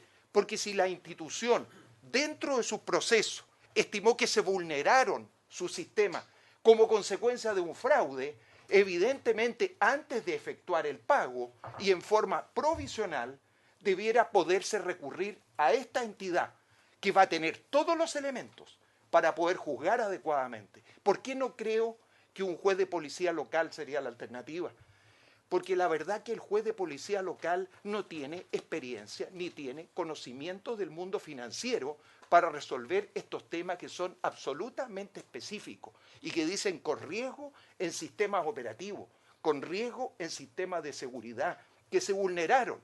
Porque si la transacción, en definitiva, fue efectuada y fue aprobada conforme a las normas del Banco Central y las normas de la superintendencia sobre este modelo, quiere decir que se cumplieron los estándares de seguridad. Por lo tanto, no podemos premiar, en ese caso, ¿no es cierto?, al autor de un fraude. Creo que si queremos mantener bajas las tasas, tenemos en definitiva que buscar los incentivos para que se proteja al consumidor. Efectivamente, en un tema que hoy día no está regulado, pero que a su vez se citan las medidas necesarias para que las instituciones financieras y los proveedores, ¿no es cierto?, de servicios de pago puedan a su vez resguardar su patrimonio. Quiero tocar un último punto, presidente, con el aviso, y con esto concluyo. En todo caso, lo que estoy diciendo en esta exposición está en una minuta que ya envié, que se refiere al tema del plazo del aviso. El tema del plazo del aviso incide en un punto que es importante. En Chile tenemos hoy día, ¿no es cierto?, un plazo bastante bajo, dentro del cual los prestadores de servicios financieros pagan a los comercios. Ese plazo máximo, ¿no es cierto?, hoy día es de 2 días hábiles. De eso estamos conversando. En cuanto a las transferencias electrónicas de fondos y en cuanto a los giros en cajero automático, tenemos un sistema que realmente es privilegiado. Las transferencias, ¿no es cierto?, electrónicas se debitan de inmediato en una cuenta y se abonan de inmediato en otra cuenta aún de distinto banco. Y eso lo tenemos que preservar. ¿Cómo lo preservamos? En definitiva, estableciendo los resguardos en el proyecto que permitan preservar un funcionamiento, un sistema de pago en que las transacciones tienen que ser firmes y no se pueden estar repudiando en un plazo absolutamente indeterminado. Presidente, este tema es tan sensible que si en definitiva llevamos a plazo, ¿no es cierto?, indeterminado, lo que va a ocurrir, que las empresas que prestan estos servicios en materia de tarjetas de crédito van a terminar difiriendo los pagos. Lo que va a pasar es que los pagos, en vez de efectuarse en 2 días al comercio, se van a efectuar en un plazo que a ellos les dé seguridad de que en definitiva no van a verse expuestos patrimonialmente como consecuencia de un reclamo a un cliente. Por lo tanto, este tema, creo, presidente, que debería considerarse por parte de esta comisión. Sé que estamos en un tercer trámite constitucional y que las limitaciones son evidentes, pero creo que ese artículo 5º y 6º, en los términos que están redactados, presidente, no pueden, ¿no es cierto?, ser ley. Gracias, presidente. Muchas gracias. De haber preguntas, necesitaría la unanimidad para ampliar la sesión por 10 minutos. Entonces tiene la palabra la senadora Rincón. Gracias, presidente. Primero agradecer la presencia de todos los invitados y sus exposiciones que han sido bastante claras. Hay muchos puntos de coincidencia, no los voy a entrar a enumerar. Hay puntos nuevos que se plantean en esta audiencia. Algunos ya yo los conocía por audiencias que me han pedido vía lobby. Ratificar antes de hacer mis preguntas, presidente, lo que habíamos acordado en la sesión pasada de otros invitados que estaban en la lista, dentro de ellos las asociaciones de consumidores, que entiendo eran 2, para que eso se pueda mantener. Y segundo, algunas preguntas en la exposición que nos hacía el representante del presidente del Banco Central, el consejero Pablo García.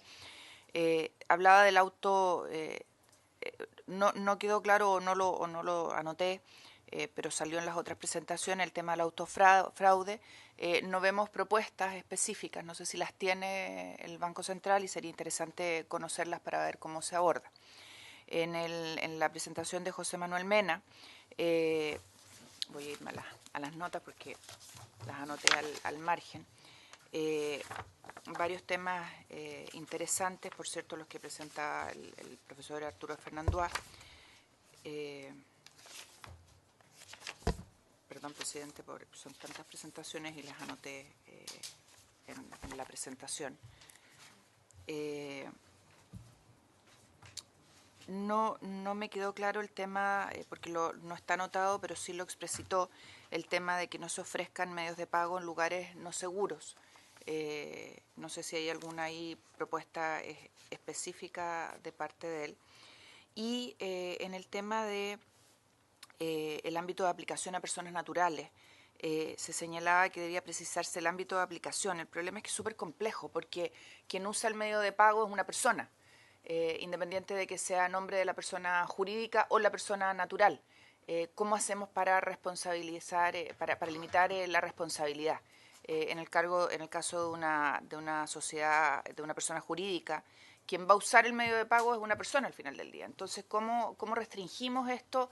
Es bien complejo. En materia de plazos, la legislación comparada va más allá de lo que se propone aquí por quienes han expuesto, y en concreto por la Asociación de Bancos. Ellos hablan de 30 días, presidente, en Estados Unidos de 60 y la Unión Europea de 13 meses. Bastante disímiles, por cierto, pero creo que es 30 días cuando el estado de pago en los medios de pago llega al cabo de 30 días, la verdad es que pareciera muy poco. Y creo que habría que revisar ese tema y después desde cuándo se cuentan los plazos. Aquí no estaba especificado. Eso es respecto de la Asociación de Bancos.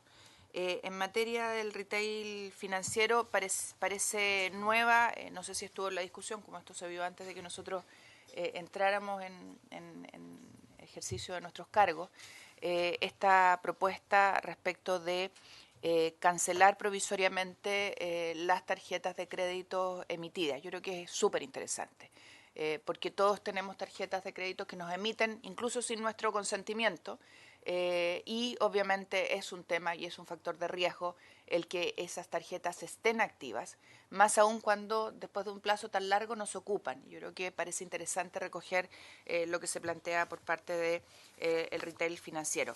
Y finalmente lo que planteaba el profesor Miguel Ángel Nacrur parece de toda relevancia, el tema del artículo 5º, el artículo 6º, cómo lo limitamos. Creo que ha sido larga y clara la exposición del profesor.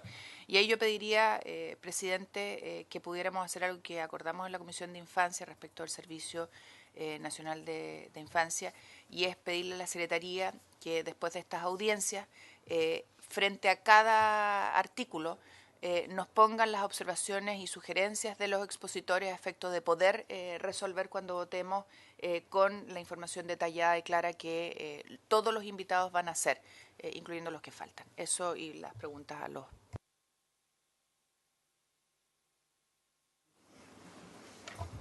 Gracias, presidente. No, yo no voy a hacer ninguna pregunta. Voy a simplemente agradecer las presentaciones, en particular de mi profesor Miguel Ángel Lacruz. Pero quiero decir un par de cosas. El origen de este proyecto de ley tenía por objeto, yo he conversado con el senador Osandón, que es como el gran promotor de esta, dos cosas que parecen, uno,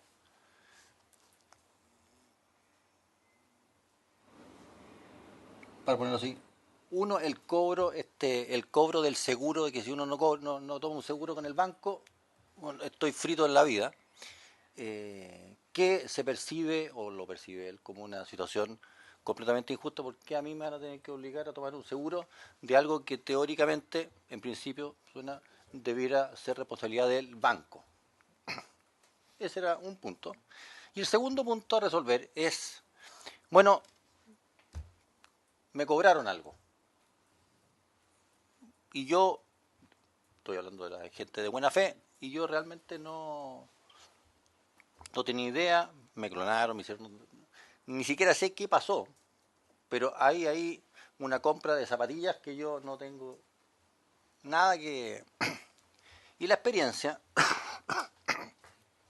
en esto yo he tenido experiencia en ese tema, es que lograr de que a uno le reversen ese, enfrentarse la hormiga contra el elefante. Es realmente una situación muy compleja desde el punto de vista del usuario, porque se ve enfrentado a una maquinaria. Hablar con el banco ya se empezó a enredar, qué sé yo, después los bancos más encima venden las carteras vencidas y uno ya termina hablando con Pedro, Juan y Diego, del que nunca supo en la vida. Entonces, esas dos situaciones son las que llevaron finalmente a este proyecto de ley.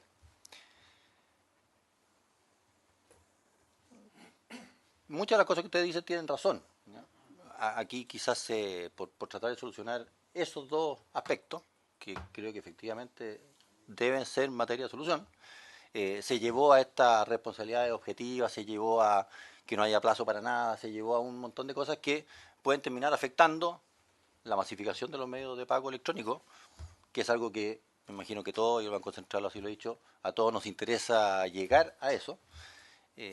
Ya hemos tenido mala experiencia de desbancarización de amplios sectores de la población, y yo creo que eso no debe seguir ocurriendo. Tenemos que volver a incorporar a la gente al mundo de la bancarización, de los sistemas de pago electrónicos, etcétera. Entonces, hay márgenes, creo yo, para efectivamente mejorar esto. Pero vuelvo a hacerles notar, sobre todo a la banca, que el problema se origina en el tema de la obligatoriedad de los seguros, que finalmente termina siendo de costo de cada uno cualquier cosa que pasara respecto de fraudes con los medios de pago personales. Y dos, que reclamar era un asunto prácticamente imposible de resolver de manera fácil para un cliente común dentro de nuestro país. Pero bueno, les agradezco porque son muy interesantes todos los puntos de vista que ustedes han planteado. Muchas gracias, presidente. Yo solo quisiera dos comentarios.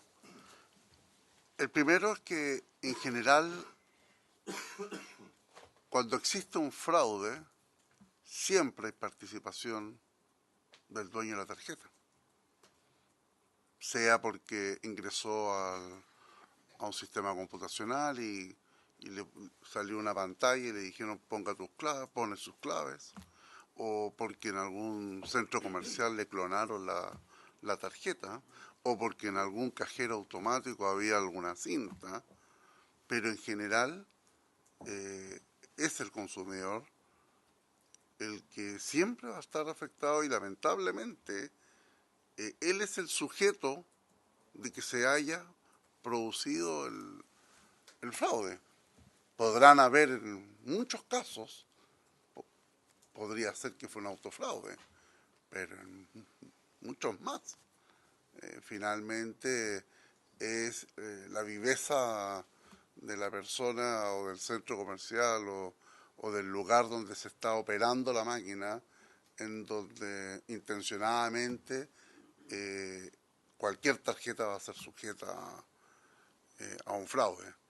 Por lo tanto, desde esa perspectiva yo escuchaba que este sistema digital de chips, no tengo claro si es cuando uno coloca la tarjeta y suena un pito o cuando uno la ingresa, no sé cuál de las dos, porque incluso he escuchado que uno anda con la tarjeta en el bolsillo y le pueden acercar una máquina X al bolsillo y clonarle la tarjeta. Por lo tanto, desde esa perspectiva, efectivamente nosotros entendemos y comprendemos cada una de las presentaciones que ustedes han realizado, pero frente a la realidad empírica de lo que está sucediendo, ¿cuál es la oferta de la banca y cuál es la oferta del retail? Y el segundo comentario en que me queda esta sensación de consulta es ¿qué debiese hacer esta Comisión del Senado en función a un pronunciamiento que escuché que debíamos tener de la Corte Suprema? ¿Es en función al proyecto, a su opinión en materia del proyecto que estamos en discusión, o es en función del debido proceso cuando hayamos legislado esta norma y ahí no me quedó muy claro en qué minuto entra la Corte Suprema? Bien, se ofrece la palabra, el ideal que sea redondeando y muy conciso a cada uno, en el mismo orden que comenzamos. Muchas gracias, presidente. Por su intermedio, para responder a la senadora Rincón, quiero rescatar algo que usted también mencionó al principio, que al final de cuentas acá hay una área gris entre la poca diligencia y el fraude autoinfligido. No es una línea que uno pueda distinguir ex ante de manera muy nítida. Por eso nosotros, como Banco Central, no tenemos una posición sobre temas jurídicos relativos a la responsabilidad. Creo que eso escapa de nuestro ámbito, más bien nuestra posición es más sobre el correcto comportamiento y los incentivos que se dan para que se dé una buena diligencia en el cuidado de los medios de pago y también se desincentive la actuación fraudulenta. Creo que ambas cosas van de cierta forma ligadas. Lo que hemos mencionado en ocasiones anteriores cuando nos han invitado a dar nuestra opinión es que en otras jurisdicciones un mecanismo muy utilizado es lo que es la existencia de los umbrales o deducibles que, por ejemplo, en algunos lugares, como se ha mencionado acá, en Estados Unidos o en Europa, rondan los $50. Eso entendemos que no está incluido en la versión actual del proyecto. Por lo tanto, nuestra posición al respecto de que, dado que ese elemento no está presente, es importante que otros elementos sean reforzados en la línea de incentivar, desde el punto de vista de los tarjetavientes, su correcto cuidado, diligencia y desincentivar las conductas fraudulentas. Eso tiene que ver con establecer plazos más acotados y más razonables de los que están acá implícitamente incluidos en este proyecto, algo que se ha mencionado también por parte de los otros expositores. Y en segundo lugar, que se sea más preciso respecto a cuáles son las responsabilidades de los clientes en el caso de que den avisos tardíos al emisor respecto a la ocurrencia de giros o transferencias que puedan ser fraudulentas. Creemos que dar precisión en esos dos ámbitos y fortalecer esos dos ámbitos es de cierta forma necesario para equilibrar el tema del riesgo moral que mencioné antes, por el hecho de que hoy día el deducible no está presente. Para preguntarle sobre ese punto y recogiendo lo que decía el senador Galilea, por su intermedio, presidente, la opinión de ustedes sería que estudiáramos esa figura del deducible En la línea de lo que planteaba el senador Galilea, que es el emisor de la tarjeta quien tiene que cubrir el riesgo o asegurar el riesgo, pero posibilitando que exista un deducible y sobre ese deducible que la persona pudiera contratar para que no corra el deducible. ¿Esa es una línea posible, pensando en el derecho comparado o no? En términos de lo que uno ve en otras jurisdicciones y en términos de lo que existe también en el mercado de seguros en general, es que la existencia de deducibles, que no tienen que ser muy grandes, sino que deducibles relativamente razonables, incentiva un comportamiento más cuidadoso de todos los participantes. Ahora, eso no elimina la posibilidad de fraude, ¿de acuerdo? Para eso hay temas distintos, que son los que se han discutido por parte de los otros expositores. Pero creemos que la existencia de un deducible es un elemento importante y eso existe en todos los mercados de seguros, de hecho, existe esta figura. Ahora, si no se incluye, como el proyecto actual que no lo tiene, es necesario ser más preciso en estos otros ámbitos. De hecho, el tema del plazo puede ser incluso también más importante aún que la existencia de un deducible. Tener plazos indefinidos para presentar o para objetar cargos es bastante complejo. Tener un plazo más razonable, en algunos lugares son, como se mencionó, 90 días, 30 días o en torno a 13 meses, ¿no es cierto? Es también un elemento muy importante desde nuestro punto de vista. Presidente, para desarrollar la idea, porque podría ser una línea interesante de explorar, que no sería obviamente en esta instancia, sino que en una mixta posible, el emisor de la tarjeta tiene la obligación, creo yo, de resguardar el riesgo. Sobre ese riesgo podría estudiarse lo que ustedes plantean de un deducible y que ese deducible uno tenga un seguro para que lo cubra. ¿Es esa una línea posible o no? Claro, el deducible opera bajo todo evento. Sí, lo que pasa es que uno podría contratar un sobreseguro con cargo uno para que ese deducible no corra. No sé si me explico. Ah, por supuesto, claro, exactamente. Gracias, señor presidente, por su intermedio para responder en primer término al senadora Rincón. En la situación de las personas naturales, cuando ellas actúan como empresa, la situación que nos preocupa tiene que ver con que las empresas debieran tener protocolos cuando hacen transacciones. Y estamos hablando de montos mayores habitualmente. Incluso el EBTR, que es una forma de operar que el Banco Central es responsable. La redacción actual lleva a que cuando hubiese una situación de fraude interno en la empresa, situaciones que se dan permanentemente, el responsable podría ser incluso el Banco Central, en un caso en el EBTR. Y en ese caso habrían protocolos que no se habrían cumplido en la empresa, o habrían ausencia o no incumplimiento. No parece razonable, estamos hablando de esas situaciones, no parece razonable que las personas que actúan en representación de su empresa, que tienen atribuciones al respecto, no tengan ese cuidado, o la empresa no tenga un marco de riesgo, de control de gestión de riesgo al respecto. La redacción actual no hace ninguna mención a ello, y por lo tanto en los montos mayores, que sí son relevantes, tendríamos una dificultad importante. O sea, definitivamente lo que pedimos en ese sentido, que las empresas, pensamos, tienen obviamente mayor espacio de poder en su conversación con un emisor, un retail o un banco, y que esas empresas también deben tener especial cuidado en la forma que ellos gestionan su transferencia o su pago respectivo. Esa es la preocupación, el cómo hacer para hacer extinción. Yo pienso que cuando las personas actúan en representación de una empresa, ahí uno puede claramente hacer esa distinción. Lo segundo tiene que ver con los plazos. Concordamos que aquí los elementos que hay que tener en cuenta tienen que ver cuando las personas conocen de esa transacción, ¿no? Hoy día hay todos unos mecanismos de información instantánea. En muchas entidades uno hace una transferencia y estas son de inmediato a través de correo o SMS, se informa a la persona. Nosotros estamos abiertos a buscar plazos que sean razonables. Los 30 días tenían que ver con la ley de cuentas corrientes, de cheque, que también era una práctica, todos sabemos, bastante conocida, habitual, donde había incluso un vasto conocimiento por parte del cuentacorrentista de cómo operar.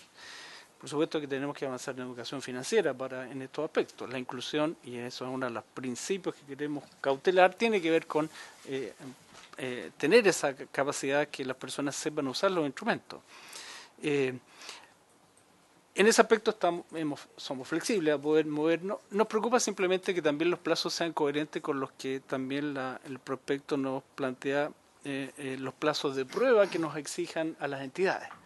No, que por lo tanto los plazos sean que conversan razonablemente.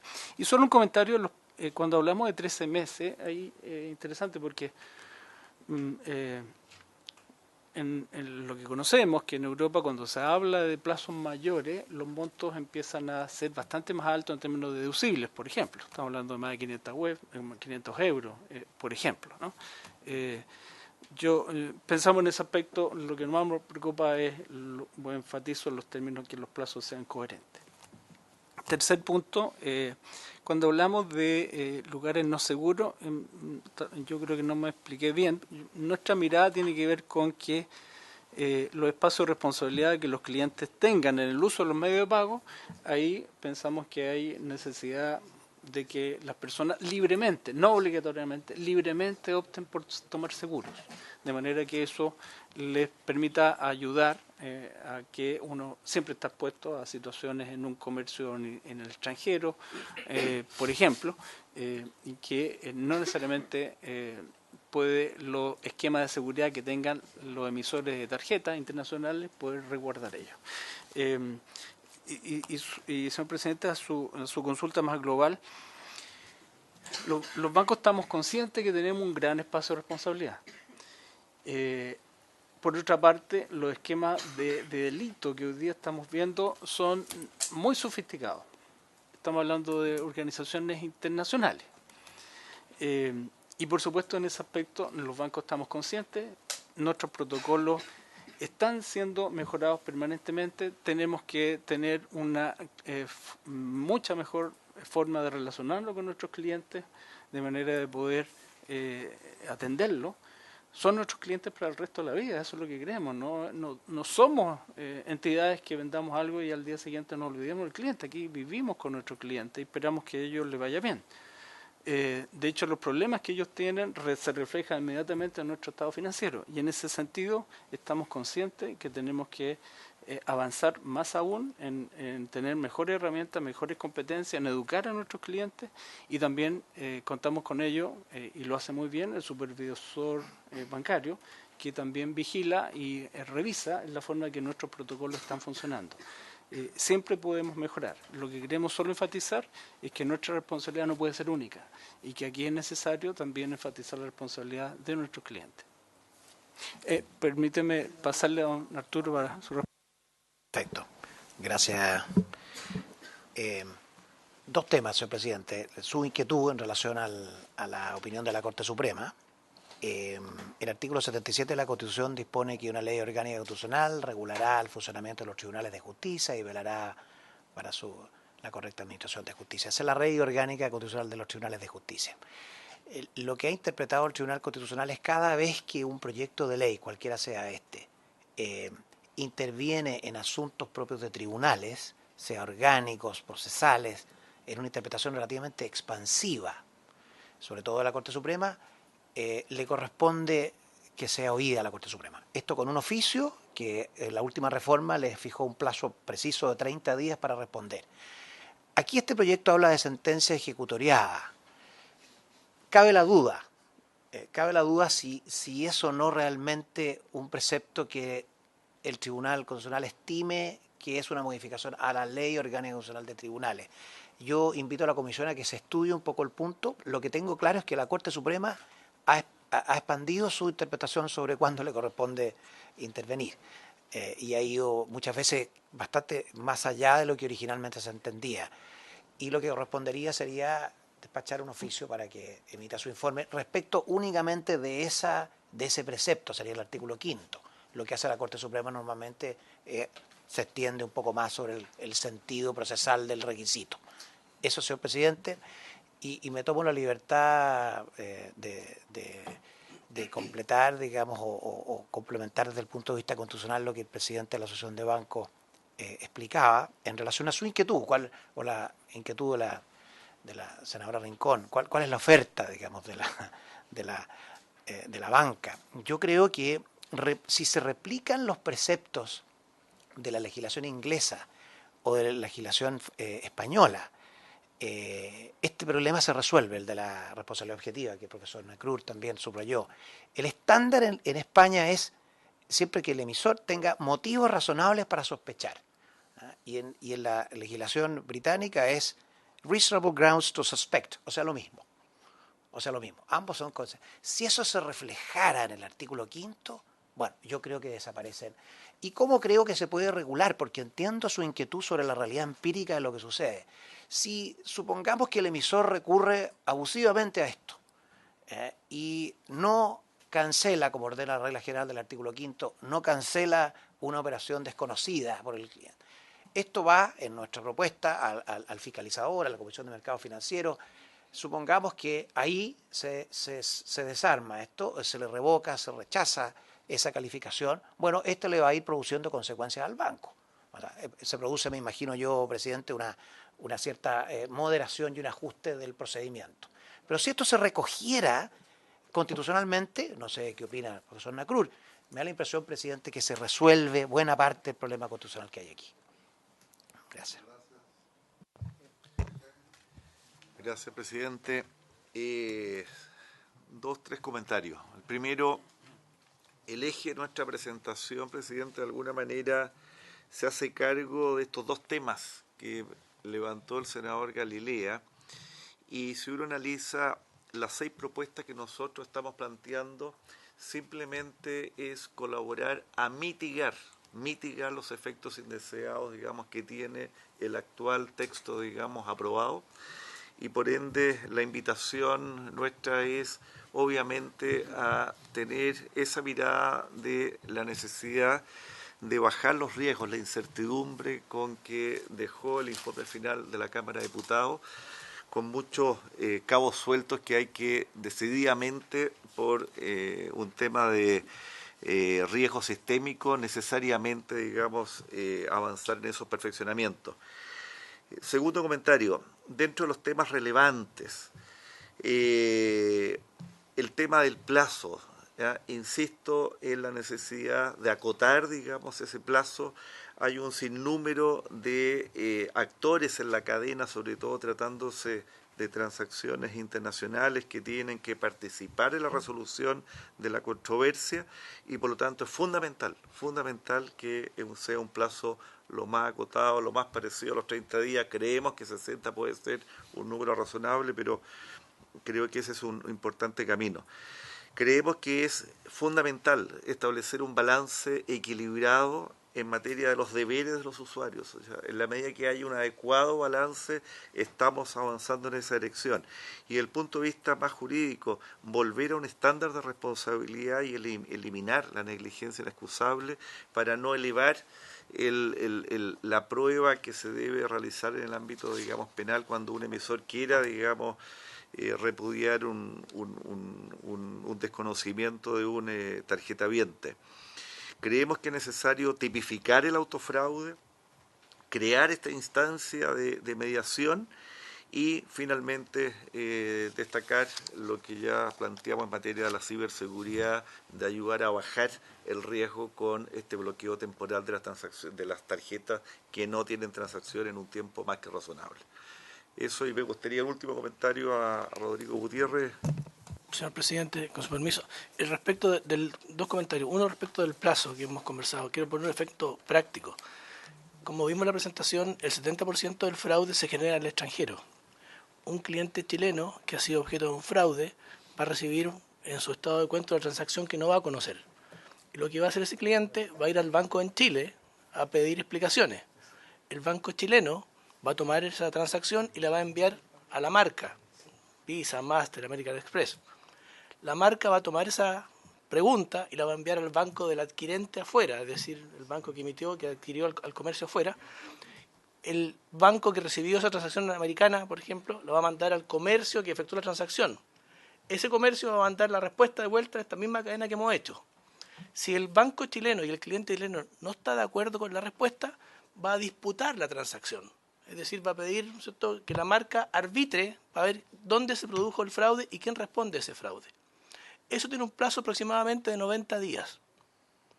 Si no ponemos un plazo de reclamo en un ámbito que estamos conversando los 30, 60, 90 días, ningún emisor chileno va a poder disputar una transacción que el cliente desconozca después del día 91.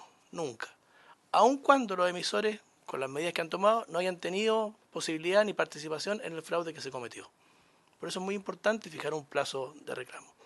Y respecto a la asimetría que plantea el senador Galilea, efectivamente el proyecto lo que pretende es corregir esa asimetría. El sistema de pago, y como usted lo planteó, tiene diversos componentes. El emisor del sistema pone en circulación la tarjeta, es decir, genera las claves, embosa la tarjeta, la escribe los números que todos conocemos, nos entrega una tarjeta en un plazo determinado y nos da 24 horas después para activar la tarjeta. En ese periodo, la responsabilidad es completa del emisor. Cualquier fraude que ocurra, hasta antes que yo reciba tarjeta, incluso tarjeta inactiva, es del emisor. Pero después, yo, o todos aquí, somos usuarios de la tarjeta. Y lo que ocurre realmente es que cuando tenemos una clave, lo que estamos compartiendo es un secreto con el banco. Se llaman claves simétricas. El 1, 2, 3, 4 que yo digito en el cajero, o en la transferencia electrónica, o en los POS, lo conozco yo y lo conoce el banco. Y por eso permite las transacciones. Cuando alguno de los dos pierde o deja de mantener o custodiar el secreto, el sistema entra en problemas. Lo que pretendemos es buscar un equilibrio entre las obligaciones del emisor de la tarjeta y el usuario de la misma, porque juntos componen el sistema. Gracias, señor presidente. Presidente, muchas gracias. Quisiera reiterar un poco lo planteado en cuanto al tema de la responsabilidad objetiva. Me parece que introducir la responsabilidad objetiva en el sistema financiero sería un precedente tremendamente complejo, porque al establecerse con ese grado va a servir después como criterio de interpretación en otras materias.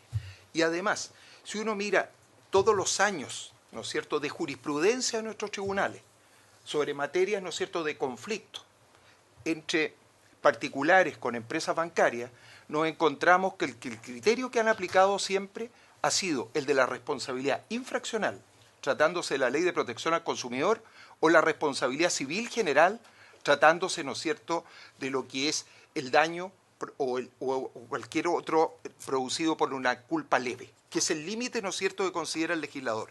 Quisiera citar brevemente, nada más que para cerrar la exposición, un fallo reciente de la Corte Suprema, en un recurso de protección que es el 32.718-2018, para fines de rechazar un recurso de protección deducido en contra de una empresa bancaria, consideró especialmente que fue el propio recurrente quien proporcionó a los terceros los mecanismos de seguridad indispensables para concretar los giros cuestionados, lo que en opinión del tribunal determina la legalidad de la conducta del banco recurrido, de lo que se infiere que la empresa bancaria solo es responsable en el caso que la pérdida se haya producido por causa ajena a la voluntad del depositante o cuentacorrentista o no imputable a aquel. Eso es un fallo reciente de la Corte Suprema que está aplicando las normas de responsabilidad civil general.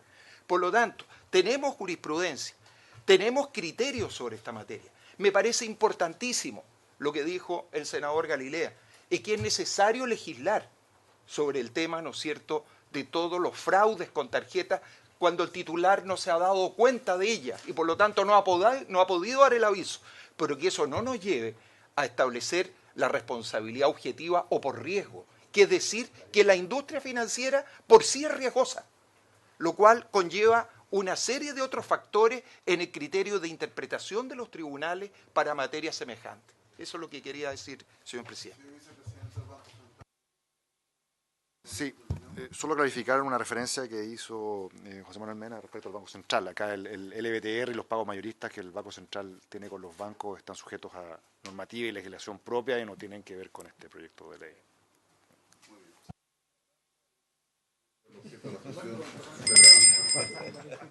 bien.